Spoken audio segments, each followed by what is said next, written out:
ઓમ શ્રી ગણેશાય નમઃ. જય શ્રી કૃષ્ણ મિત્રો. આજે આપણે શંકર ભગવાનના વૃષભ અવતારની કથા સાંભળીશું. શિવ પુરાણ કથા અનુસાર શિવજીએ 19 અવતાર લીધા છે, તો એમાંથી આ એક અવતાર છે વૃષભ અવતાર. આ ખૂબ જ સરસ મજાની કથા છે શિવજીની. પૂરા મનથી ધ્યાનથી સાંભળજો અને વિડીયો બીજાને પણ શેર કરજો. અને આ ચેનલમાં જો નવા હોય તો મિત્રો સબસ્ક્રાઈબ જરૂર કરજો. આ ચેનલમાં તમને ભગવાનની પુરાણોની કથાઓ વાર્તાઓ સાંભળવા મળશે અને પુણ્ય પણ પ્રદાન થશે. વાર્તા સાંભળવાથી મન શુદ્ધ થાય છે, વિકાર દૂર થાય છે મનના, અને શાંતિ મળે છે અને પાપ બળીને નષ્ટ થાય છે. તો મિત્રો આ વાર્તા પૂરી અંત સુધી સાંભળજો. શિવ પુરાણમાં ભગવાન શિવના કેટલાય અવતારની કથાઓ મળી આવે છે. તેમાંથી એક અવતારની વૃષભ અવતારની કથા છે, જે ભગવાન શિવજીએ ભગવાન વિષ્ણુના પુત્રનો સંહાર કરવા માટે લીધું હતું.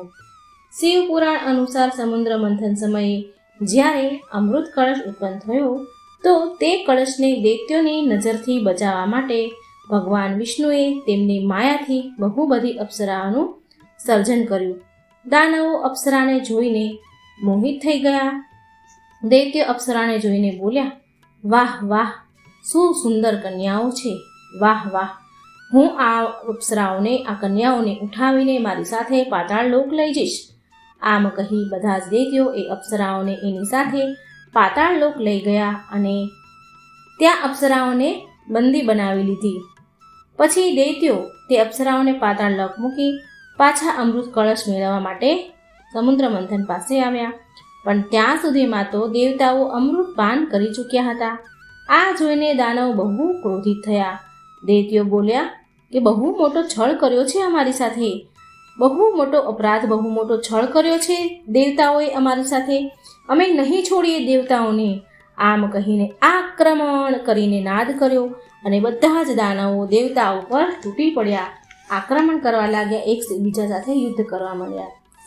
અમૃત પાનના કારણે દેવતાઓ અજર અમર થઈ ચૂક્યા હતા, જેનાથી દૈત્યોને હારનો સામનો કરવો પડી રહ્યો હતો. આ બાજુ વૈકુંઠમાં જ્યારે મા લક્ષ્મીને આ બધી વાતની ખબર પડી, તો એ વ્યાકુળ થયા અને એમણે ભગવાન વિષ્ણુને પૂછ્યું કે સ્વામી, તમારા હૃદયમાં કોણ છે? એ તો હું જાણું છું કે માત્ર હું જ તમારા હૃદયમાં વાસ કરું છું. તો ભગવાન વિષ્ણુ બોલ્યા કે નહીં નહીં દેવી, આ સત્ય નથી. દેવી લક્ષ્મી, મારા અડધા હૃદયમાં ભગવાન શિવ વાસ કરે છે અને બાકી અડધા હૃદયમાં તમે અને મારા બધા જ ભક્તગણ વાસ કરો છો. આ સાંભળીને મા લક્ષ્મીને બહુ ક્રોધ આવ્યો, બહુ જ ગુસ્સે ભરાયા. મા લક્ષ્મી બોલ્યા કે ઠીક છે, તો તમે જઈને તમારી અપ્સરાઓ ભક્તો સાથે પાતાળ લોકમાં જ જઈને રહો અને એના પર તમારો બધો જ પ્રેમ વરસાવો. આમ કહ્યું તો ભગવાન વિષ્ણુને ગુસ્સો આવ્યો. આ સાંભળીને ભગવાન વિષ્ણુ પણ બહુ ક્રોધે ભરાયા અને એ ગુસ્સામાં જ વૈકુંઠ છોડીને અપ્સરાઓ પાસે પાતાળ લોકમાં ચાલ્યા ગયા. પાતાળ લોકમાં રહીને ભગવાન વિષ્ણુની બધી જ સ્મરણ શક્તિ ચાલી ગઈ હતી. પાતાળ લોકમાં રહીને ભગવાન વિષ્ણુ બધા જ કાર્યો તેમની યાદ શક્તિ બધું જ ભૂલી ગયા અને નારાયણ ત્યાં થઈને રહી ગયા, પાતાળ લોકના થઈને રહી ગયા. પણ એનાથી આખી સૃષ્ટિમાં ત્રાહિમામ મચી ગયું. ભગવાન વિષ્ણુ પાતાળ લોકમાં ચાલ્યા ગયા તો અપ્સરાઓથી તેમને અમુક પુત્રોની પ્રાપ્તિ થઈ. અપ્સરાઓને અમુક પુત્રોને જન્મ આપ્યો, પણ તેમના બધા જ પુત્રો રાક્ષસ પ્રવૃત્તિના હતા, એટલે તેમણે ત્રણેય લોકમાં ઉત્પાત મચાવ્યું. આ બધું જોઈને મા લક્ષ્મીને તેમની ભૂલનો આભાસ થઈ ગયો અને બધા જ દેવતાઓ તેમની સમસ્યાઓ લઈને બ્રહ્માજી પાસે આવ્યા અને બ્રહ્માજી બોલ્યા, હવે તમારી બધાની સહાયતા તો માત્ર શિવજી જ કરી શકે છે. માટે બધા જ દેવતાઓ માતા લક્ષ્મીજીને સાથે લઈને મહાદેવ પાસે ગયા. મહાદેવ પાસે આવીને મા લક્ષ્મી બોલ્યા કે હે મહાદેવ, હવે તમે જ મારી સહાયતા કરી શકો છો.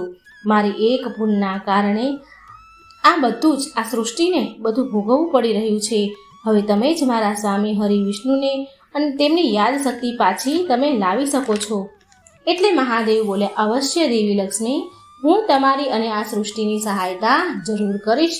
આમ કહીને મહાદેવે એક વાદળી રંગના બળદનો વૃષભ અવતાર લીધો અને વિષ્ણુ ભગવાન પાસે પાતાળ લોકમાં વિષ્ણુ પુત્રોનો નાશ કરવા માટે પહોંચી ગયા. ત્યાં જઈને તેમણે વિષ્ણુ ભગવાનના બધા જ પુત્રોને મારી નાખ્યા. આ જોઈને ભગવાન વિષ્ણુ બહુ ક્રોધે ભરાઈ ગયા અને તેમણે વૃષભ અવતાર ધારણ કરેલ શિવજી પર આક્રમણ કરવાનું શરૂ કરી દીધું. પછી ભગવાન વિષ્ણુએ તેમનું સુદર્શન ચક્ર છોડ્યું, પણ ત્યાં ભગવાન ગણેશ પ્રગટ થયા. તેમણે સુદર્શન ચક્રને રોકી લીધું. સાથે એ પણ બોલ્યા, ગણપતિજી કહે છે કે હે શ્રી હરિ વિષ્ણુ, તમે આ શું કરી રહ્યા છો? શું તમને યાદ છે તમે કોણ છો? તમને આભાસ પણ છે કે તમે કોણ છો? શું તમે શું કરી રહ્યા છો? શું તમે જાણો છો કે આ દિવ્ય અવતાર તમારી પાસે કેવી રીતે આવ્યા છે? તો વિષ્ણુ ભગવાન બોલ્યા, નહીં, મને કંઈ પણ યાદ નથી. પછી ગણપતિજીએ એમની શક્તિથી બધું જ યાદ અપાવ્યું. પછી ભગવાન નારાયણને બધું જ યાદ આવ્યું અને બોલ્યા, અરે આ મારાથી શું થઈ ગયું? મારા હાથે અનર્થ જવા થઈ રહ્યું હતું. હે મહાદેવ, હે પ્રભુ, મને ક્ષમા કરજો. જે હું તમારી સાથે યુદ્ધ કરવાની ભૂલ કરી રહ્યો હતો એના માટે મને ક્ષમા કરો. પછી મહાદેવ તેમના અસલ રૂપમાં આવ્યા, પ્રગટ થયા અને હસીને ભગવાન વિષ્ણુને ક્ષમા કર્યું. વિષ્ણુ ભગવાન પાછા વૈકુંઠ લોક આવ્યા, પરંતુ તેમનું સુદર્શન ચક્ર તો પાતાળ લોકમાં જ રહી ગયું હતું. તો તેને લેવા માટે ભગવાન વિષ્ણુ ફરી પાછા પાતાળ લોક સુદર્શન ચક્ર લેવા માટે જઈ રહ્યા હતા. તો મહાદેવે તેમને આગ્રહ કર્યો કે હે નારાયણ, પાતાળ લોકમાં સંતુલન બનાવી રાખવા માટે અને ત્યાં ધર્મ જાગૃત થવા માટે તમારા સુદર્શન ચક્રને ત્યાં જ રહેવા દો. ત્યાર પછી મહાદેવે બીજું સુદર્શન ચક્ર પ્રગટ કર્યું અને તે ભગવાન વિષ્ણુને પ્રદાન કર્યું. પછી ભગવાન વિષ્ણુ મા લક્ષ્મી સાથે વૈકુંઠમાં આનંદથી રહેવા લાગ્યા. તો મિત્રો, આ હતી શિવજીના વૃષભ અવતારની કથા. મિત્રો, આ વાર્તા ખૂબ શેર કરજો, જેથી ભગવાનની કથા સાંભળવાનો અવસર બીજાને મળે, આપણને પુણ્ય પ્રદાન થાય. જય શ્રી કૃષ્ણ. રાધે રાધે. Thank you.